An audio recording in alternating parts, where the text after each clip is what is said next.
Bonjour et bienvenue sur ce nouvel épisode de notre podcast Bénicha Restaure, une âme restaurée pour une vie restaurée. Nous sommes le 25 décembre 2024 et je tiens tout d'abord à souhaiter à chacun de belles fêtes, en tout cas pour ceux qui fêtent. Alors que plusieurs d'entre nous allons remplir nos stories de nos plus belles tables de fêtes avec des repas copieux, d'autres se sentiront peut-être seuls. Certains auront l'impression de ne pas avoir un dîner à la hauteur du 24 ou du 25 décembre. Alors moi, j'aimerais aujourd'hui m'adresser à toutes ces personnes et j'aimerais leur dire ceci. Premièrement, la vie des réseaux sociaux n'est pas la vraie vie. Voilà. Ce n'est pas pour dénigrer toutes les stories que nous allons mettre, mais c'est un fait. La vie des réseaux sociaux n'est pas la vraie vie. Ensuite, vous n'êtes pas seul. Vous avez Dieu qui est avec vous. Ça va faire très TTS ce que je dis, mais c'est vrai. Si vous vous sentez seul, profitez plutôt de ce moment pour justement réaliser ce que Dieu vous a déjà donné. C'est peut-être la santé, peut-être la nourriture, un travail, un logement, la possibilité de faire des études.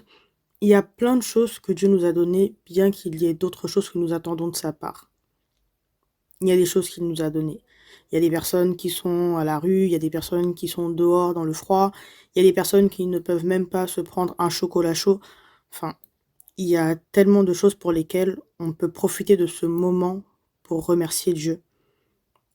Alors, je voulais vraiment m'adresser à toutes ces personnes qui auront l'impression d'être seules durant ce moment. En fait, vous n'êtes pas seuls.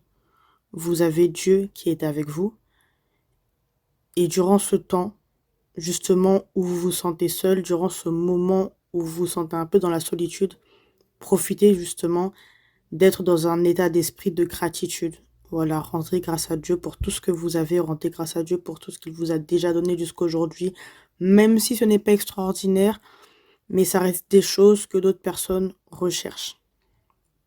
Et pour rajouter un petit conseil hors spirituel, créez votre moment. On ne peut pas toujours faire comme les autres, avoir du monde à la maison, se retrouver à 50 à la maison, être en famille, voilà. Il y a des personnes qui n'ont pas de contact avec leur famille. Certains d'entre vous, peut-être que vous êtes loin de vos familles, vous ne pouvez pas voyager pour aller les voir. Eh ben, créez votre moment. Profitez en fait de ce souffle de vie que Dieu vous a donné, de cette santé qu'il vous a donnée, pour justement le rendre grâce et passer un moment avec vous-même. Ça peut être un moment de détente, ça peut être un moment dans la prière, ça peut être un moment dans l'adoration et la louange. Chacun fait avec ce qu'il a. Je pense que la meilleure célébration restera de toutes les façons notre état de gratitude. Sur ce, que le Seigneur vous bénisse. Encore une fois, de joyeuses fêtes à ceux qui fêtent. Et à très bientôt sur Bénicha Restaure.